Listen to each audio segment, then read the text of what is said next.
The next episode of The Commercial Break starts now. Yeah, boy! Yeah, guys and kittens, welcome back to The Commercial Break. I'm Brian Green. This is the Senior Vice President of Ho Ho Ho's, Kristen Joy Oatley. Best to you, Kristen. Best to you, Brian. Best to you out there in the podcast universe. Chrissy's back in action. We're super excited. Thanks to Tina and Christina and Astrid and Marianne and everybody that's been helping out while Chrissy takes some personal time. It's good to have you, my friend. Thank you. Good to be back. It's good to be seen. Good to see. It's good to be seen. All that good stuff. Yeah.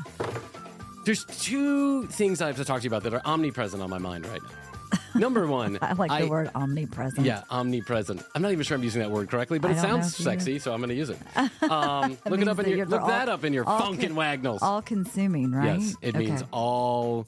I think what it really means is all knowing, all seeing. They use it for like God, like he's omnipresent. Oh, right. Okay. But I'm a God in my own mirror, so I'm going to say that I'm it's omnipresent on my mind. Number one, I hate when I go into the pantry and I cannot find the snack that I'm looking for. Do you know what I'm saying? Like when you're hungry, you just want to nibble on something, but then you go rooting around and you realize that you don't have the thing that you want, but you don't know what the thing is. Do you know what I'm saying? Yeah. I just want something salty, but I don't want any of the salty stuff that's available. I want something else, and I can't fucking figure it out. And I'm too lazy to go to the store, and I'm pissed because all I want is that salty snack, but I can't tell you which salty snack I want. That's why I keep a bag of the peanuts, the shelled peanuts around. Like just regular salted peanuts? Yeah, like the ones you would get at the ballpark. Oh, like the boiled peanuts? Well, I love boiled peanuts, but... Oh, you get the fully dry. shell... the dried, like the ones that you crack open and you... Oh, you get the crack ones open? You get the ones you got to do work for? Yeah. Oh, no, fuck all that. I get the salter, No, planters. because that, to me, gives me like a little bit of the saltiness that I want, and I've got to do some work, so I don't eat very Do many you of ever them. eat the shell? I've eaten the shell. I've eaten the shell a lot. I am embarrassed to say it, but I'm sure we've all done it. It's fiber. I know. There's something about that shell that just gets to me. I don't eat it on everyone, obviously, but if I'm at the ballpark, I'm not afraid of like chewing on a shell for a few minutes. You know what I'm saying? I feel like those guys out of there spitting and chewing and chawing or whatever.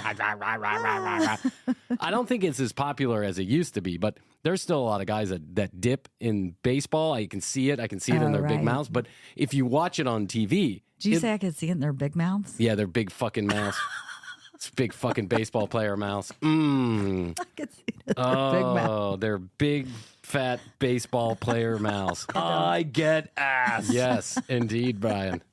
I don't know if big mouths are a trait of baseball players, but saliva-filled mouths with those tongues that just spit everything out. And didn't I'm like, they used to do the big chew too? Like that's what they're doing. The gum. They do that with the gum, but now I think there's like a nicotine related to something that they put in their mouth. Okay. You know, guys used to smoke cigarettes down in the dugout. And managers do it. As a matter of fact, I don't want to say the wrong name, but I think it was Dusty Baker that got caught smoking a cigarette like during a playoff game, like in the dugout, not too long ago. But it was some manager of a baseball team. He was like smoking a cigarette in the dugout while they were in the middle of the game. Are you sure it was a cigarette? Could have been a marijuana. It could have been a hot toddy. Yeah. Where was this game being played? Was it in California or Colorado? Well, I don't know that much about the story I even told. I just know that someone got caught smoking something. Okay. What was this? Ginger? Ginger, yes. Wrap it up, smoke it ginger. Smoke ginger. I mean, I bet there's guys out there who are doing dibbity dabs while they're playing. I know they get pee tested and everything like that. But if you're living in California, it's probably against every contract rule that you have to do anything marijuana related while you're on the team's time. But I gotta imagine there's quite a few of those guys who are dibbing and dabbing while they're, you play baseball for a living. It's got to be a tough thing to do. I'm not saying that.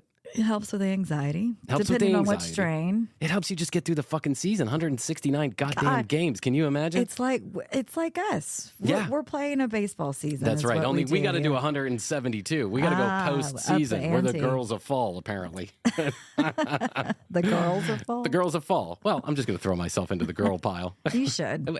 There's no hiding it There's anymore. enough estrogen around you. I'm the gayest man you've met that's not gay. who hasn't touched balls with someone else. Knowingly. Knowingly. Okay? All right. I don't want anybody to come out of the woodwork and be like, I like your balls because I've touched You seem to be very interested in Jeff's balls. Jeff's balls got me hot. You don't understand. They're naked cooking. Yeah. Sometimes I have that little baby monitor. I was laughing to myself the other day because you were naked cooking? No, I was not naked cooking. I was laughing about the naked cooking because literally I could not naked cook because you would burn every orifice of your body. Well, no, I burn myself too much. There's oil that splatters out. There's, different things and whatever.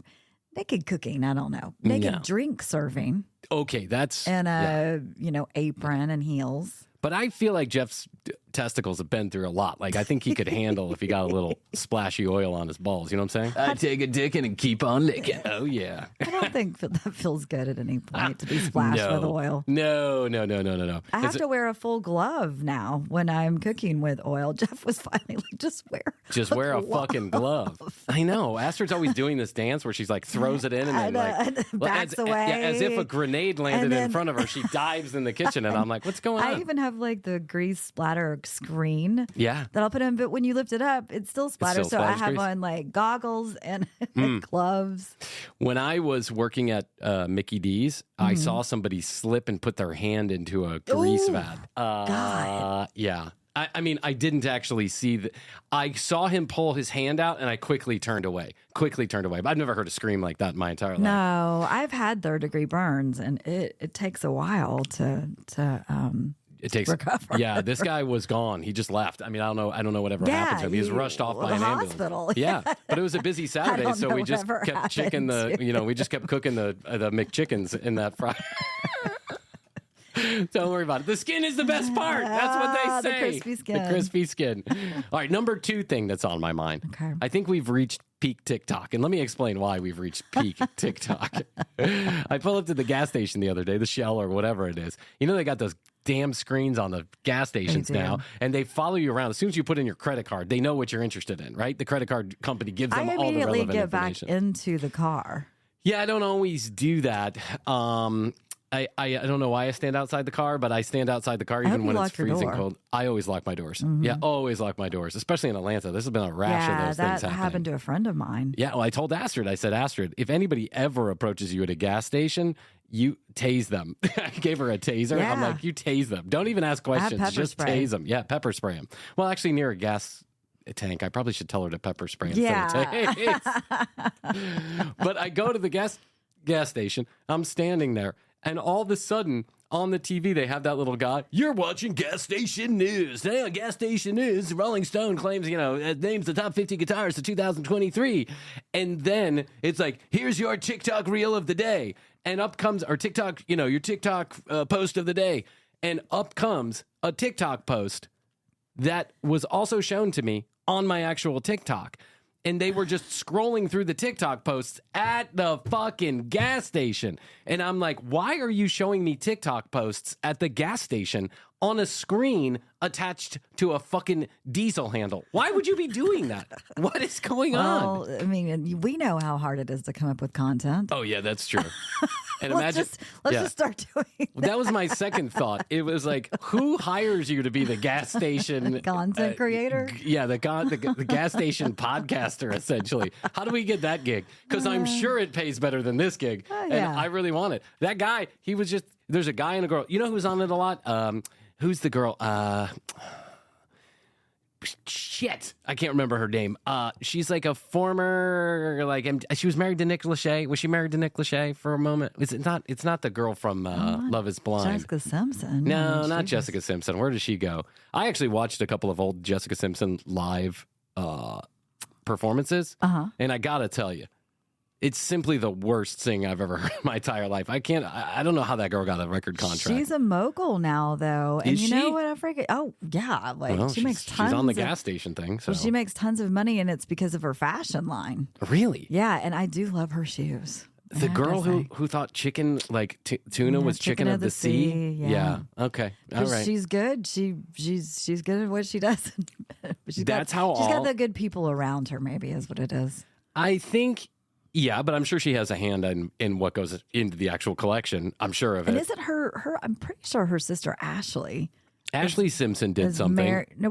She's married to Diana Ross's son. Oh, she is? Yeah, and they have babies and stuff. Really? And yeah. Wow. Uh-huh. Well, we know who has the musical talents in that family, and its last name doesn't start with Simpson. Some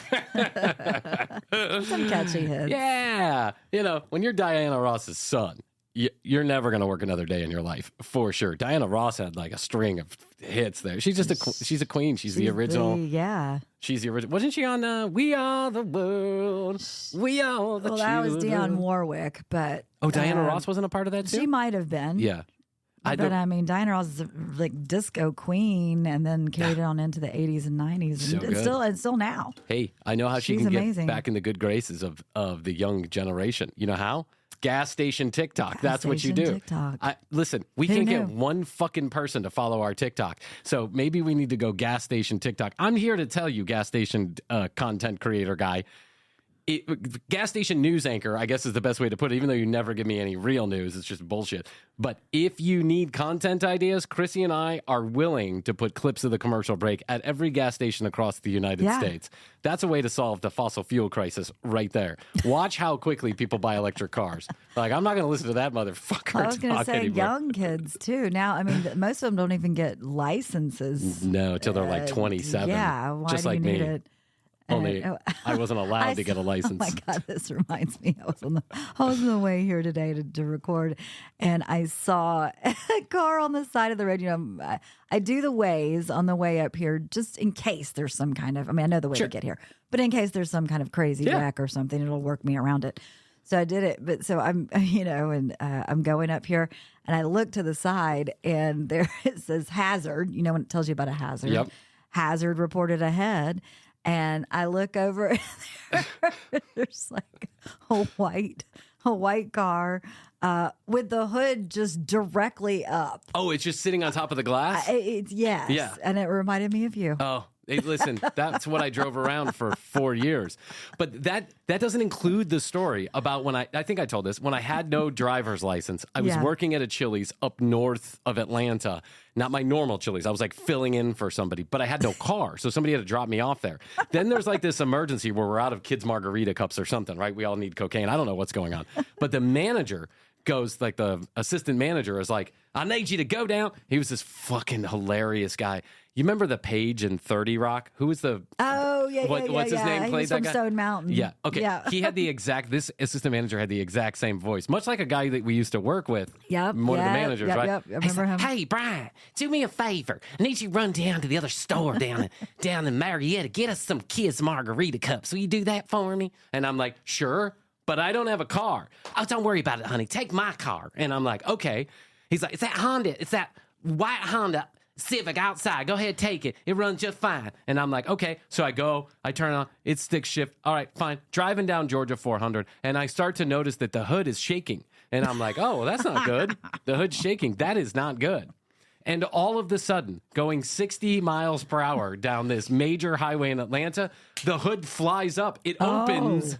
It opens while I'm driving down Holy shit. Chrissy, by the grace of God and the holy kids margarita she-verse, I don't know what happened, but I managed to pull over.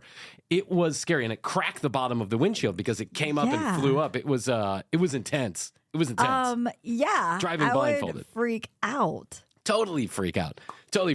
Hey, so excited because today we have one of my favorite new comedians. And by new comedians, I mean someone that I've just gotten turned on to, Rosebud Baker. She's fucking hilarious. Funny. Her comedy is so dark. She talks about all the things that you shouldn't be talking about on a stage, and she makes it hilarious. And it's like my brand of humor. Yeah, me too. My favorite brand of humor. I grew up with like a morbid sense of humor, mom. Yeah. So, and you know what? I think this is why I like the British comedies because they're subversively dark a lot of times. But when I say subversive, it means there's a joke in there about something dark. You got to be smart enough to pick it up. Not with Rosebud. She's going to just tell you exactly like it is, and she's going straight for it on the nose. I love it. It's so funny. She's got a new Netflix special, Verified, on Netflix. She's in episode number 1. There's Verified Stand-Up. Yep. And what they do is they take like 10, 12-minute sets from 10 different comics over 2 different episodes. And Rosebud is one of the featured comics. She's also got a Comedy Central special. She's an SNL writer. She's SNL. She was on Life and Beth and is on the upcoming season of that too. Yeah. And so I want to dig in about SNL too, because I'm so fascinated. Isn't everybody? Yes. I mean, it just seems like this magical world. It is, but I know it's not magical. Oh, no, it's right? a lot of hard work. Yeah, it's a lot of hard work. And so we'll get into it with Rosebud. She's going to be here in just a few minutes, but go check out her Netflix special, Verified Stand-Up on Netflix, episode number 1. You'll catch Rosebud. Google her, and then you'll figure out also that her grandfather was James Baker, the Secretary of State under George W. Bush. Yeah. So, not my favorite grandpa in the world, but I've listened to enough Rosebud comedy that I think we're going to get into her, and she's right up the fucking commercial breaks alley. Yep. I'm so happy to have her, actually. Hey, Rosebud, how are you? I'm good. How are you guys doing? Yeah, we couldn't be better. It's a happiest time of the year. Yeah, the most wonderful I've heard. Right. I don't know who made that, but obviously it was before consumerism completely ruined our lives, before travel, and they had no children, and before family. Yeah, for sure. Yeah. It was the first person to ever exist named it. That's true. Time of the year. Yep. Yeah. I'm kind of like, I'm not exactly like pumped for Christmas. I don't know are you guys Christmas people? I'm a Christmas person, but ever since I had children, it just completely ruined it for me. Fuck those little kids. It's so funny. I've never liked Christmas. I've always just been like, Christmas is ass. I'm not into it. But I do love, now that I have a baby, I'm like so pumped. I was like putting up the tree. I got decorations. I'm like, who is this person? And she's not going to remember a single moment. Not a fucking thing. Not one thing. And I'm just going to take pictures and be like, remember, this is when I cared, you know? By the time she's 5, there's no way this could sustain itself. You couldn't be more right about this. I have 12 to 15 children. I'm not sure how many kids I have, but they're all running around here somewhere. And when you have kids, I found that there's no more Christmas for you. It's all about the children. Sure. But I will say on a positive note, there is no joy on this earth, in my opinion, like watching children on Christmas Day when they can remember shit, like when they're old enough to actually know what's going on. There's nothing as like pure as the driven snow, joyful moment that you're going to have when your daughter is 3-4 years old and she gets excited about Christmas. You are going to light up like a Christmas tree. I swear to God, it's wonderful. I'm excited. Yeah, but then you got to remember I got to go change a shitty diaper. So it's kind of a double-edged sword. And then they stop opening them and you're like, oh, right, I'm broke. Yeah, that's cool. right. Yeah, exactly. I have one overarching question, one big question. I like to start off the interviews with one big question. How in the good gravy cornflakes did you end up being a liberal? What cauldron of mystic experiences made you a liberal? Because your grandfather, if I'm not mistaken, was James Baker, like Secretary of State James Baker. How did you end up on the other side of the coin? I think it's just that I was born unemployable. I really think that's what it is. I was just born to be like unemployable. This is the only job I've ever been able to keep and have and enjoy. And it's there. I spent many years with very little money, and I just feel like now that I've got some, I'm like, okay, I kind of see their point, but true. It's like, my dad used to always say to me, he's like, it's easy to be a Democrat when you're not paying your own bills. And I was like, okay, I see what he's saying now. I get it. Well, my dad was not Secretary of State. He said the exact same thing. He's like, you're young and broke, you're liberal. But trust me, when you get kids and money, you're going to be a conservative. And I'm starting to kind of get his point. Like, fiscally, I understand where he's coming from. Fiscally, I completely get it now. I get it. But all this social bullshit it's just beyond me. It's turned into a different animal. I can't take it anymore.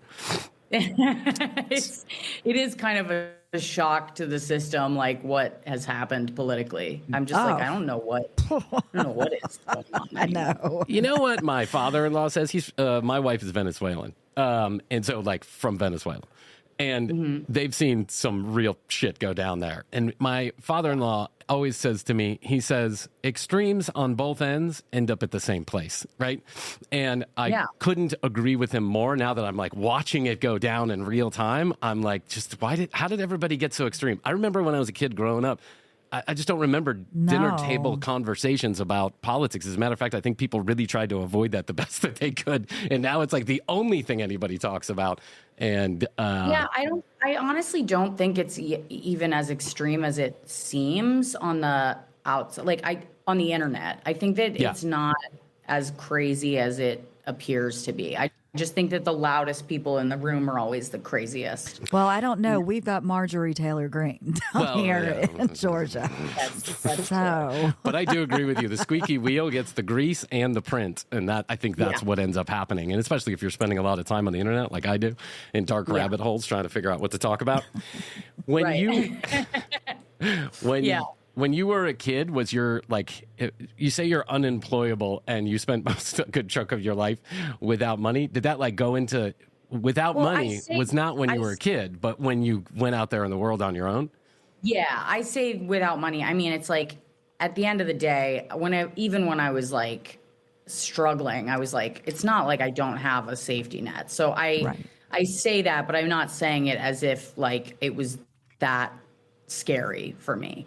I had the privilege of like growing up with money. And I feel like, I never was at a point where I was like, oh my God, I'm going to be homeless or something like that. It was just like, your ability to generate your own income, you felt was you were having a hard time. And I've always been pretty proud and pretty independent, and I don't like feeling indebted to people. So I wasn't accepting like help from my parents for a while. And I just was like, I'm going to do this like my way. And I mean, looking back, I'm like, why did I do that? Like I should have just taken money from them. But yeah, so when I say without money, I don't mean like I was really struggling or anything like that. It was just kind of like, doing it myself. Yeah, I get it. I slept under a porch for like 9 months. It wasn't wasn't my crowning achievement in life, but I just was too proud to ask my dad to come back home and not live under the porch. Well, under it was a porch. On the porch. It was on the porch. It was on the fair enough. It was on the porch where there was a light bulb. It was a rocking chair I could sleep on. I was like, oh, okay, with the raccoons. Yes, exactly. There was a screen. Yeah. Well, you gotta. There was a screen. That's true. When you go to make your way in the world, how do you get into comedy? Like, where does that start? Well, I think I was an actor for a long time, trying to like make it as an actor in New York. It wasn't really working out, and I decided, I was like, I don't want to do this anymore. I wanted to do something that has nothing to do with me. It's hilarious. And I was like, I want to be like a dog trainer or a social worker or something. And I had a friend who was in acting school with me, Michael Blaustein, who's like, he's doing great now. And he's a comic. And he was like, you are always sending me jokes. You got to just do them. Like, I hate that you're sending these to me. Please try them yourself. So you were writing jokes before you got on stage, and you were sending them to other people? I was like, I would have ideas. I wouldn't say that I was writing, but I would have ideas, and I would be like, you should try this, or here's a joke, or try, and he was like, I don't want your fucking jokes. Like, just tell your own joke. So, and I get this all the time now, even as a comic, because like, my parents will like send me ideas for jokes, and I'm like, don't do that. I can't stress enough how bad this is. But so my friend is really kind of responsible. Like, he was like, you should try it. I tried stand-up on a cross-country trip with a friend of mine, and then I didn't go near it again. I did it like, it was the scariest thing I've ever done. I can't imagine. I know. I like read, I think I read my uncle's Facebook posts in like an accent.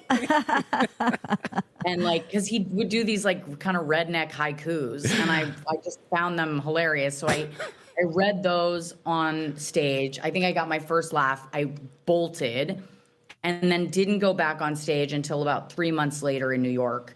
And once I had done it in New York, then I was like, oh, and I didn't do horribly. I was like, okay, I want to do this every day. And I just did it every day after that. Just almost like as like an impulse, like the way that a gym addict like has to go to the gym. Like I felt like I had to go. And then I think about 5 years in, 4 or 5 years in, I got this documentary called Inside Jokes. And it was about trying to get into the New Faces Festival.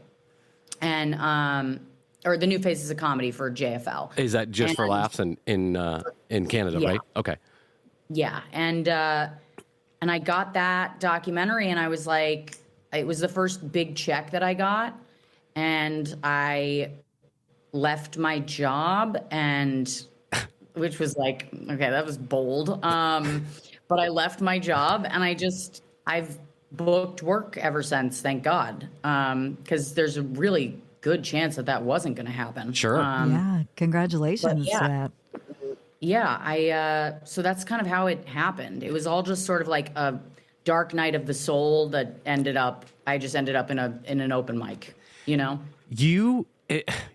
We say this all the time, and especially when we're interviewing comedians, it takes, I think, a great amount of gusto, potatoes, cojones to get on stage, walk that 15 feet, and know that at any given moment, depending on, I don't know, which way the wind blows and which asshole walked in the door, you could have a good night or a bad night, but you're going to have a good night or a bad night in front of a couple hundred, couple thousand people. Sitting behind a microphone, I can edit it all. Like if I choose to, I can edit out the bad parts.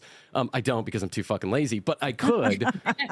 We are the best mediocre comedy podcast you've ever heard of. So you are so, like, I was saying this right before we came on air. I feel like you're a comedy soulmate. You are so dark, and I am so into it.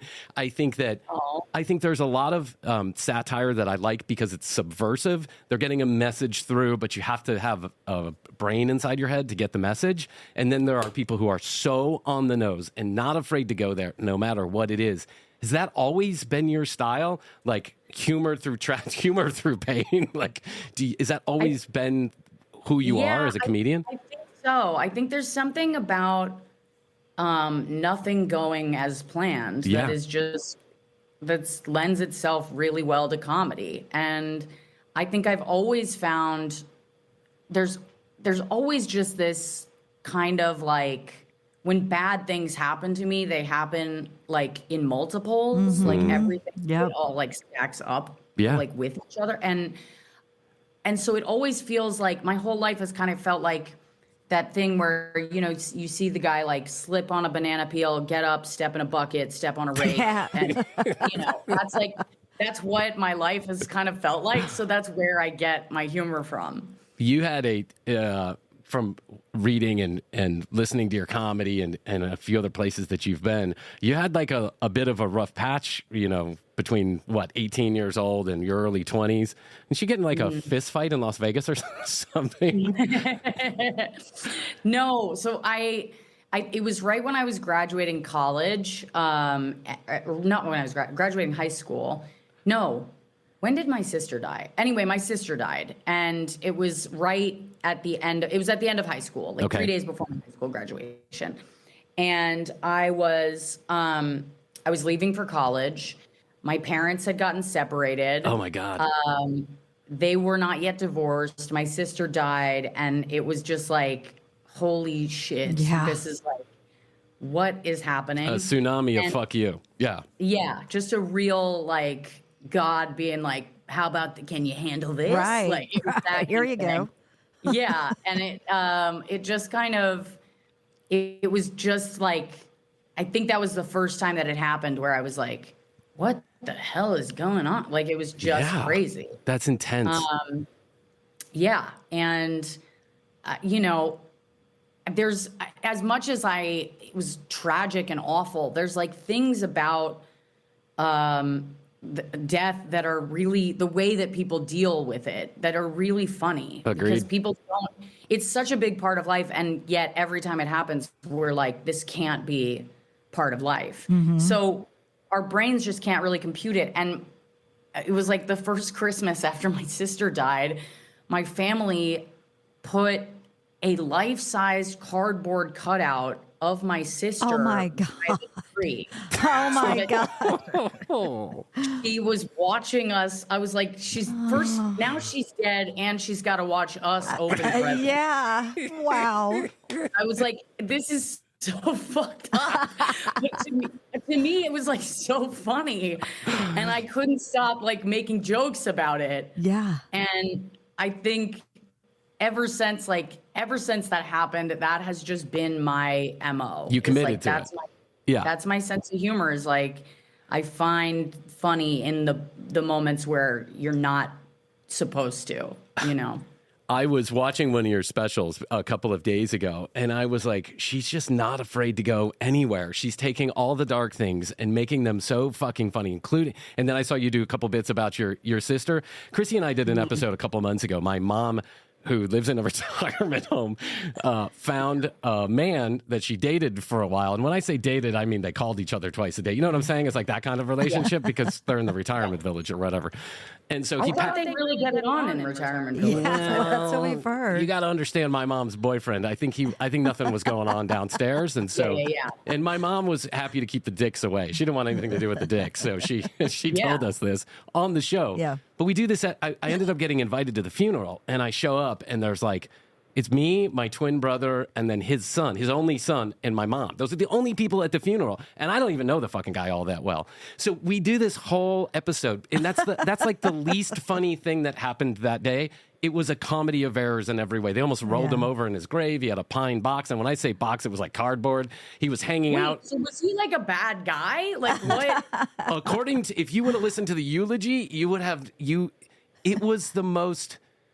You're like, who was my mom dating? But listen to this, Rosebud. I think he was just so old that a lot of times people are gone. Other people are gone. Yeah, that's true too. But and he only had one son. He had two children. He had two children. Two. The other kid didn't show up. Oh God. But Rosebud, listen. So he was not a great guy. No, he wasn't. So this is a eulogy started like this. My dad, he was a little misunderstood. Well, I remember when I was a kid, he had an apartment inside of the apartment building where my family lived, and he would spend all his free time there. And I was like, oh my God. And it got worse from there. The guy couldn't figure out a nice thing to say about his father. But anyway, the point is, I did this episode, and we really thought it was hilarious. Like we were cracking up while we were telling it, and then we got a lot of reaction. Then my mom came on and she told her version of the story. But some people got really upset by it. There was a couple people who dialed in, and they were like, listen, you shouldn't be making fun of this guy's funeral. Like, it's his last rites. That's the way he goes. And I'm like, if you can't laugh about this stuff when it's funny, then that's just the way that some people deal with these kind of things. You're the only one who showed up. That's right. Right. I got the right to make fun of it because I was there. No one else showed up. And my mom had a morbid sense of humor, and so I totally get that. Yeah. I love it. When you're writing for Saturday Night Live, right? Still writing for Saturday Night Live? Yes. Tell us all about it. I know that everybody in the world that knows Saturday Night Live is so fascinated by the TikTok of Saturday Night Live, and I am really fascinated by it. How do you get the job as writer, and which email address do you email your resume to? And can I borrow any of your material just for a minute? I promise to give it back to you. You could totally do that. You'd probably stay there for a week and be like, okay, I'm good. Yeah, I'm done. I'll see you later. Yeah. How do you get the job? It's an awesome job. I love it. I actually got the job. It was a little different. Like I had submitted a writing packet to SNL probably like 3 or 4 years prior. But after that, I was like, that was so exhausting to put that packet together. I think I'm good. I don't have to work there. It's not a big deal. Yeah. And you put together writing packets all the time as a stand-up. But I think as I got more busy, I was just like, I don't have time to like put this together and send it in. And I think it was like 2021, I got a call from my friend Lindsay, who's one of the producers there. And she was like, hey, would you ever be interested in writing here? And I was like, yeah, no, I'd totally be interested in it. And she was like, okay, I'm going to set up a call with, they want to talk to you. The head writers want to talk to you. And we'll talk about possibly bringing you in like mid-season. And I was like, okay. So I met with the head writers, talked to them on Zoom. This was still like, pretty height of COVID. Right. And then I got hired and I came on like 2 weeks later. I mean, it was wild though, because I'd known enough people who have worked at SNL to know that it is like a crazy job. I love it, but it's this kind of like, the schedule's insane. It's wild. You're there, like I'm there Monday through Saturday. I have Sunday off and I'm basically like recovering that day. Yeah. And then, I mean, truly, it's like I just put myself in the ICU. Yeah, you work like 20 hours a day, right? Like it gets crazy. Yeah, it gets crazy. And then, but I came on and I was like, I had a talk with my husband. I was like, hey, I've been offered this job. I want to take it, but I really will not take it if you think that it's like, if it's just going to, I was like newly married and I was just like, I won't take it if you really think it's just going to be bad for us, because it will be. Yeah. And, no doubt. And he was like, no, you should take it. Like, take the job. I would never tell you not to. Absolutely take it. And I did, and it was great. Like, it's been fantastic. I love it. It's very different from the stand-up world. Yeah, I was just about to ask, like, do you enjoy writing or do you enjoy stand-up more? Like, if you could do one. I love both. I think if I had to do one, I would go with stand-up, but that could change on any given week. It's like, because writing is, as much as it seems like an isolated activity, it's really, when it comes to like a comedy room, you're just making other comedians laugh. You're just kind of like just yucking it up at a table with people. So that is not unlike stand-up. Yeah. It's very similar. You're just like, sometimes if I'm not in the mood to do stand-up, I'll go to the club early and just talk to the other comics just to get in a mood where it's like, oh, no, I like this. I'm feeling funny. Now I can go on stage. You're getting the blood flowing, essentially. Right, yeah. Exactly, yeah. So it depends on the week. You could ask me next week and I'd be like, oh, I'd rather write. Sure. When you guys do a typical week at SNL, is it like guest comes in on Monday? The guest comes in on Monday. You pitch them ideas. You've already started the banter. You pitch them ideas. They weed through them and say, yes, no, maybe so, and then you kind of refine it from there. Or are you literally coming up with ideas all week long, throwing stuff at the wall and seeing what sticks? No, you're kind of it's a little bit of both. Okay.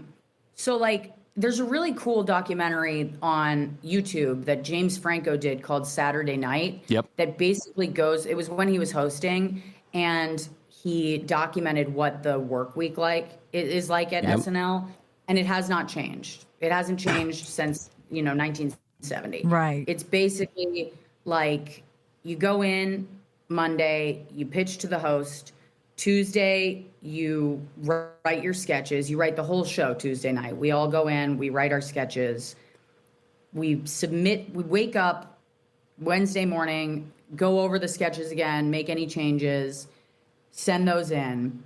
Once those are submitted, I think they get about like 50, probably around 50 sketches. Jeez. Around that.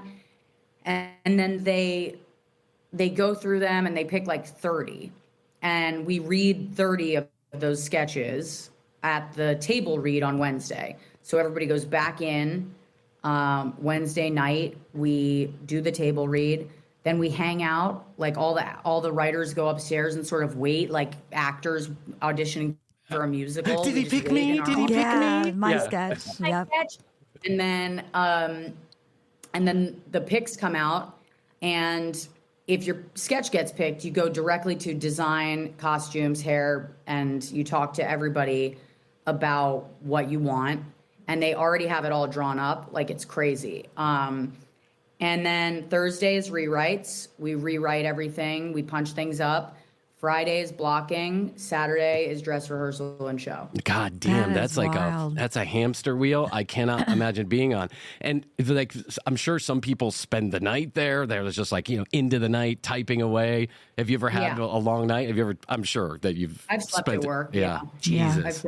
definitely slept at work. I don't recommend it to people that start working there. I mean, it's like, I think everybody used to do it, and I think COVID just changed that a little bit. Yeah, everybody decided there is something else besides work that we might have to get to. Yeah. Yeah, but still, people go home at like 4 or 5 in the morning and then get up at like 8 to go over their sketches and have them in by 10 a.m. It's like you get like 2 hours of sleep. Huh. It's crazy. It's like having kids. It's like having 12 to 14 children. It really is. Yeah. I have to say, now that I actually have a kid, it's not harder than having a job at SNL. Yeah. It's the same. Yeah, you get very little sleep. You're constantly thinking about the next thing in a million different directions, and you're in a fog most of your life. So, Right. I don't know. They said have a kid. It'll change everything. It sure did. Yeah. Well, it sure does. go ahead. Sorry. No. I was just going to say, you're also like too tired to form a new memory. Like, I don't think I've had a new memory. You are so right about this. My brain is filled with all the kids stuff, so I'm having a hard time fitting anything else in. I read a book, and I got to go back and read the pages the next night because I'm like, I don't even remember what the fuck I was reading last night. Exactly. What you tell the funniest? I read this. I don't know where I read it. One of these magazines that you did an interview for. You were talking about Travis Kelce being on the show and how he was having trouble reading. So he was getting Patrick Mahomes to read lines back and forth. The way that I read the page in your voice in my head was, oh my God, Patrick Mahomes and Travis Kelce are practicing reading together. And I thought that was too fucking funny. They were going over lines together in their dressing room, and I thought it was so cute that I cried. And I was like, oh, I'm pregnant. Like I knew it. You knew it? I knew it at that moment. I was like, I don't cry in that building. I just told myself when I got the job, I was like, I'm not going to cry in 30 Rock. I won't give that building my tears. It's not going to happen. And then suddenly I hear Travis Kelce practicing his lines with his like jock friends and his brother. And I was like, this is so cute. And I just like started tearing up. I was like, what is wrong with me? Wow, I got emotional over Patrick Mahomes reading to Travis Kelce. And over something sweet, too. Yeah. What is going on? Well, I know you worked on Life and Beth, too, and I loved that show. I love Amy Schumer. Yeah. How was that? Did you work on a couple of episodes, or what did that look like? It was great. So I did a couple of episodes the first season, and then we have the second season coming out in February. Yeah. And my character was back. She's a real crazy lady. I loved that show. Yeah, it's really fun. It was like, basically Amy told me, it was like, your character is this girl she knows that I'm dating this guy, but she just it doesn't matter to her. Like, she's so into this guy, it just doesn't matter. and in her mind, you're dating him. Yeah. Even though you know that I am. So you almost get mad at me, like, the way that I approached it is I was like, okay, I'll think of them as sister wives. I'll think of us as like sister wives. I love that. If she upsets him, then she's upsetting our marriage. Mm-hmm. Do you know what I mean? Yes. Mm-hmm. So that's like how I approached it, because I was like, it's tough to play a person who's essentially kind of crazy with compassion. Right. You have to understand where they're coming from. Sure. So I was like, this is kind of fun for me to just get back into acting, and especially with a character that's so like crazy. Yeah. That I get to challenge myself with that. So yeah. How fun. Yeah, I'm so excited. That comes back in February. Is that right? Mm-hmm. Yep. Yes. So it's already in the can. You guys are just waiting for it to be released. Yeah. Chrissy and I have had this conversation multiple times. I'm sure we'll have it till the day that we stop doing the show. We're contractually obligated for 15 more years. But, talk about the hamster wheel. Talk about the hamster wheel. That's right. Yeah. Doing this shit 4 days a week. So you and your husband have a crazy story. You started a podcast, and 3 days into the podcast, or 3 episodes into the podcast, he asked you to marry him. Did you stop the podcast because you were certain that podcast was going to cause a divorce? Because I have this conversation all the time here at the house. Yeah. No, I think I really enjoyed podcasting with him. It was just like, I got the job at SNL and I was like, there's no way that I can keep doing this and the SNL. For a while we kept it going. And then I was like, this is, I can't do this. It's untenable. Yeah, now throw the baby in there too. So, right. Yeah. Right. And the baby's how many weeks old? Where's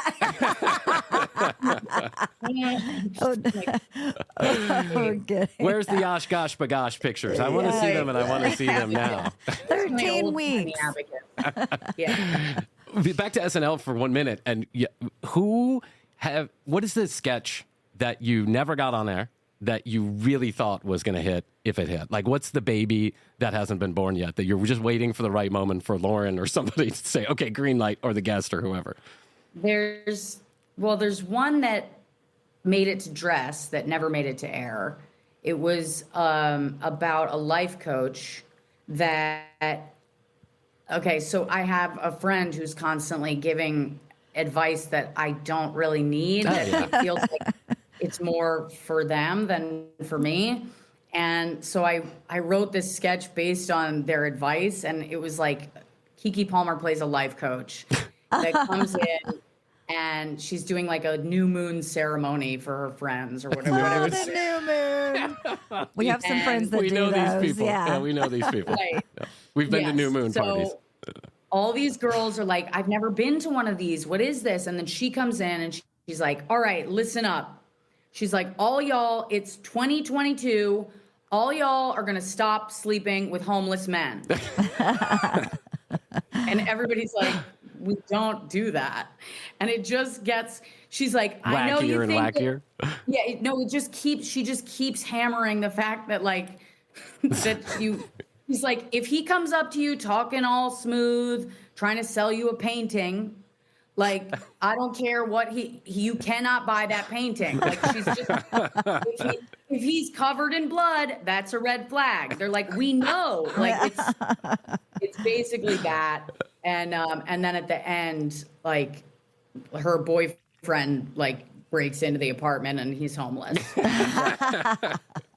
Someone online. It was really silly, but, that one didn't make it on. And then the other one was, it was about a guy who, like, everybody, it's only made it to table, but it hasn't ever made it to dress. And it's like a guy that he's like a single guy that because everybody looks up to like single men, like men without families. Yeah. And I was like, I want to write a sketch about how they're like worshipped, but everything he's saying is deeply sad. You know? Yeah. Like, he's just like, he's like, I'll go to Disney World by myself. Like, they're like, why? He's like, lines are short, but everything is getting progressively sadder. And he's like, last week I was parachuting and I just thought, what if I didn't even pull the parachute? What if I just ended it all? And so obviously this hasn't made it on to SNL. It's like, you go home to your family and wife. I'm going home to my pizza box and my pumpkin scented candle from Hobby Lobby. Exactly. Yes. And I just thought, I'm like, women get hammered all the time for not having a kid or not having a family. And I'm like, I just wanted to do it to a man. Yeah. I love that. Turn the tables a little bit. Yeah. Yeah. But yeah, that sketch may never see the light of day. We'll see. I hope it does, because I think you're right about this. I think single men are kind of like looked at as kings of the world. Right. But yeah, having been a single adult male in my 30s, I can tell you right now, it's not all it's cracked up to. It's not all it's cracked up to be. Right. I certainly miss some things about it. Sure. But I don't miss the empty pizza box with the pumpkin scented candle, which, by the way, smelled really good. I did. Yeah, the combo of those is delicious. Right. If you put them together, which I may or may not have, I plead the fifth. Listen, when I was single, 12 to 15 Bud Lights was not unusual for a day. Now that I have children, I will never drink again because being a hungover parent, you're an asshole. Like, it's just the worst fucking thing in the world. Yeah. I want you to tell us what is the darkest bit that you do? Like, the darkest, in your opinion, like the thing that just goes there. Like, it goes there and it's on the nose. I mean, it's hard to say. It's hard to rank them. I have a bit that is in my current special, which is in the works. But it's not out yet, but it's about my miscarriage. And so that was a bit that I was like, I think, and when I wrote it, it was way too soon. Like, I was like, this is too soon to be telling this joke, but it's the only way that I know how to like process what's going on. Sure. Yeah. And I felt like weird going on stage and not talking about what had happened.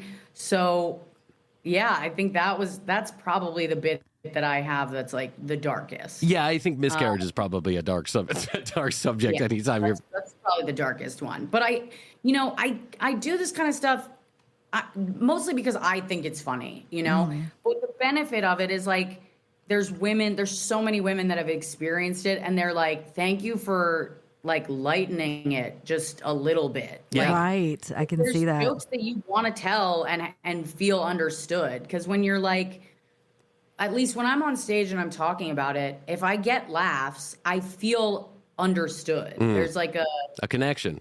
It's energetically, it's cathartic, right? It's like, okay, I went through this. It was horrible, but now I'm processing it into something positive, which is everybody's laughing, and now we're kind of connected in that way. Exactly. And bad things happen all the time. All the time. Mm-hmm. So why is it that why do we only want to talk about half of our experience? You know, it's like, why do we only want to talk about the good stuff? I think it's great to talk about the good stuff, but for me, I'm like, that leaves half my human experience completely unrecognized. Yeah, So, it's like Instagram. right. You just show the You just show the good stuff. That's it. Right. Yeah. We do this show. We put out so much content. I mean, 4 days a week. We're putting out, I don't even, what is it, 6,000 episodes around or something like that. But like that. We put this all out. But it feels like that. I think we made the decision early. At least I did. I was like, listen, this is going to go on celluloid. It's never going away. So if we do one episode, we might as well do 1,000. And if we talk about one thing, we might as well talk about it all, because that's the only way to connect. And it's the only way to keep it cathartic for us in the room is if we share all the ugly and the good. It's mainly ugly, but there's some good stuff that happens to us too. But I agree with this sentiment is like, I feel like I'm purging it a little bit when I say it out loud. And even though I don't see the people in front of me, I feel like if it gets to somebody and it gives them a laugh in a similar situation, well, then there's some good has come of it, right? Exactly. It feels like therapy a little bit to get in the room and get on the microphone.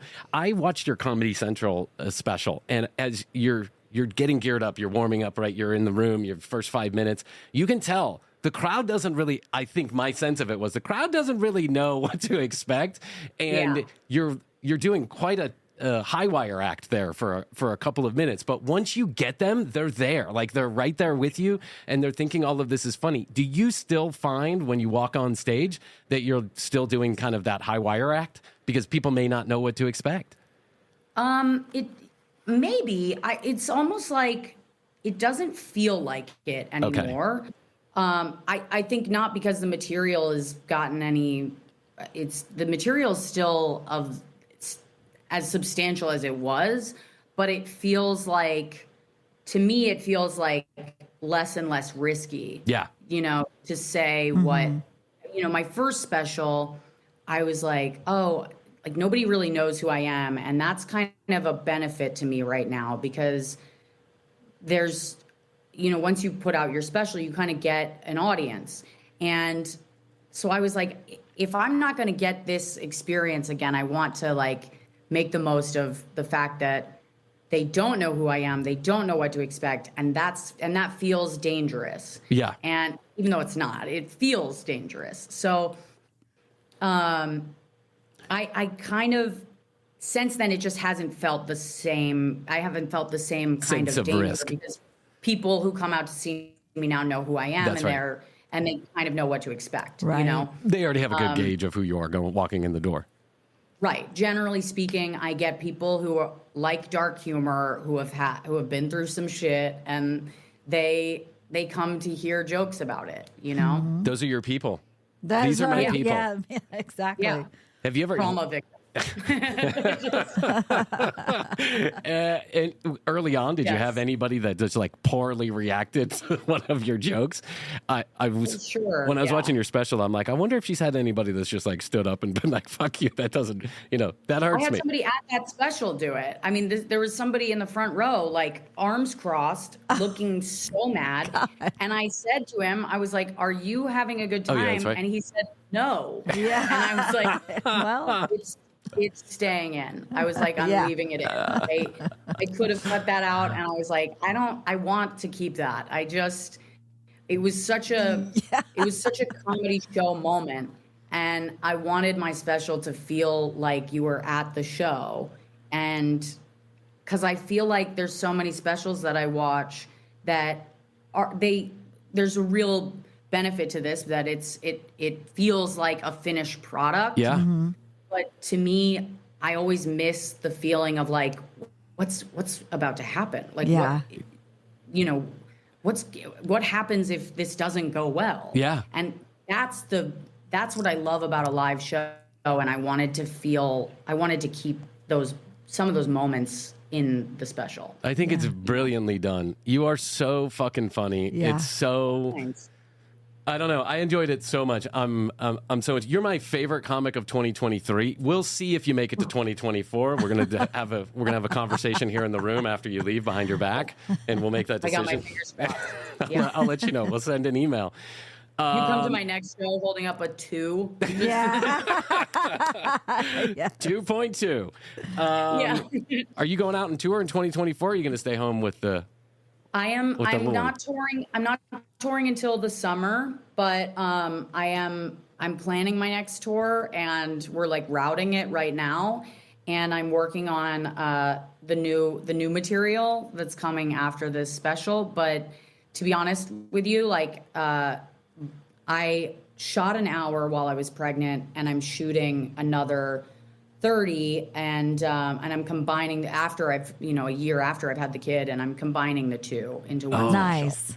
That's Well, come to Atlanta. Come to Atlanta. Yeah. We would love to Thank see you. I think it's a good Yes, comedy thank town. you. I don't know. I mean, I plan to come. There is an Atlanta date on the books. Nice. So you tell us when that is, because we will be front row with your numbers. Yep. With your numbers and ready to heckle you when we feel our little feelings get hurt, because Amazing. that's also who we are. We're your people. yeah. I have 30 questions to ask you, and as per usual, I got through one of them. So there you go.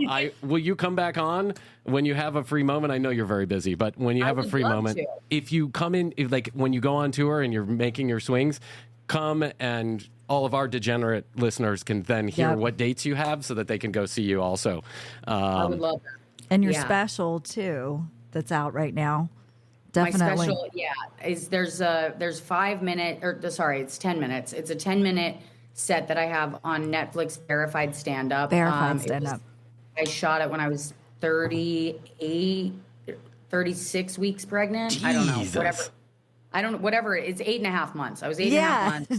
Don't worry However with the many weeks. that is. And yeah, again, I have no idea how many weeks that is. And I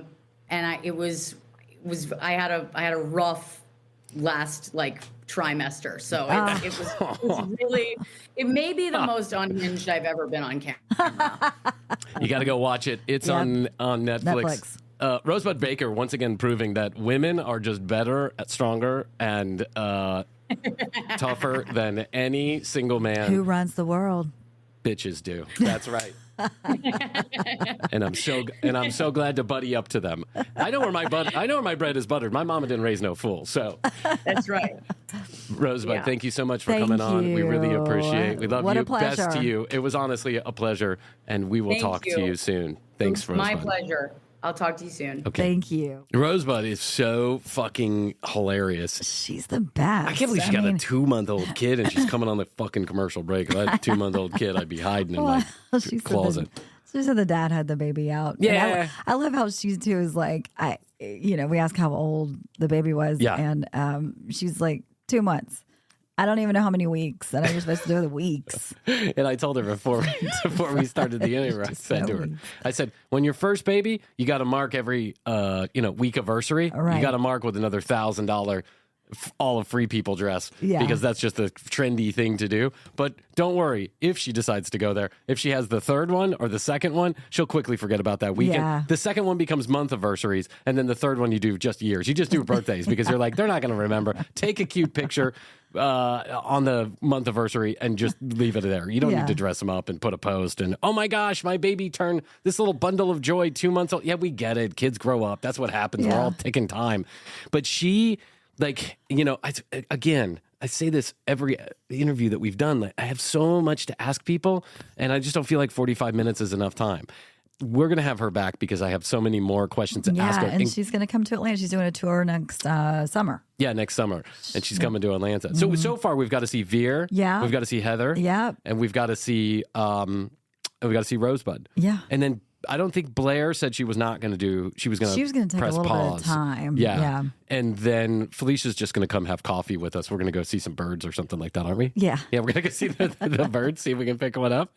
I loved her too. Yeah, she was really good. Mm-hmm. We ended up 2023 on a high note. We had some guests and we've gotten some positive feedback. I know we said we would never do guests, but we were just hiding it from you. We were just preparing for the last 400 episodes. It did not go in the notebook, so that means it happened. That's right. Someone else actually is in charge of booking those guests, so that's why it's that's why it's happening. Yeah, because we're not in charge of it. Nope. By the way, I gotta say, because I think this will probably be the last interview we do this season, the last one that we release. We might rerun the Steve-O and possibly Rosebud, whoever.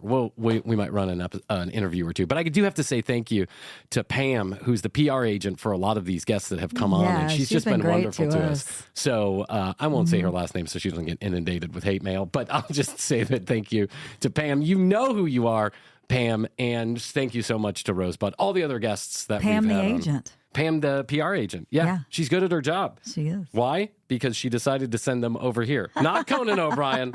Well, Conan O'Brien first, then the commercial break. That's what I'm noticing. I'm noticing a trend here. You know, I mean, we're right up in that echelon. Save the best for last. Yeah. That's all you got to do. Yeah, you start with Conan, and then you move up. Yes, and then you go back down. And then you dive. You go right to the middle of the pack. Down. Yeah. You go up on the ladder. That's and right. then you dive off the diving board. That's right. You stop by Tom and Bert's show, and then you into our pool. That's right, into the deep end. And when I say save the best for last, I mean the last place you'll ever appear because your career is certainly going to take a last. shit. I mean, you did hear it here last. That's for sure. Listen, we hope everybody has had a great Christmas, has a happy New Year, all of that good stuff. Thank you very much for all of your support in 2023. We hope you carry it on into 2024. We'd appreciate that. And lots more fun and shenanigans to come up on season number 5. It's crazy. We're in season number 5. Wait, we should do an Instagram post with us, like with the 5. We're holding the sign. The 5. The 5 for Rosebud. We give her a 5. All right, if you want to follow up on all the shenanigans, 60 weeks old. Yes. 5 seasons old. I'm going to go get a Free People dress, and we'll put me in it. Okay. If you want to catch up on all the shenanigans, you want to get all the links to Rosebud's pertinent information, I'll put a couple of links to certain specials that have been out there on the tubes. and Netflix, you can go to tcbpodcast.com. More information about Chrissy and I, all the show notes where those links live to that specific episode, all the video, all the audio, right there in one location, tcbpodcast.com. Also, your Piggy Fronting stickers are coming at you, I promise. I admitted the other day that I jumped the gun on the Piggy Fronting sticker. I know, I was like, where is mine? Yeah, see, Astrid had just designed it, and I said it out loud, and I fucked us, because she hadn't actually sent it to the printer. Well, it'll be the gift that keeps on giving into the new year. 2024. Expect your Piggy Fronting stickers. 626 Ask TCB, the number 3. That's 626 Ask TCB, the number 3. If you have a question for any of the past guests, let us know, and when they come in the future, we'll ask that question at The Commercial Break on Instagram, TCB Podcast on TikTok, and youtube.com/The Commercial Break. All right, Chrissy, I guess that's all I'll do for at least this episode. I think so. Okay, so I'll tell you that I love you. I love you. I'll say best to you. Best to you. And best to you out there in the podcast universe. Until next time, Chrissy and I always say, we do say, and we must say, goodbye.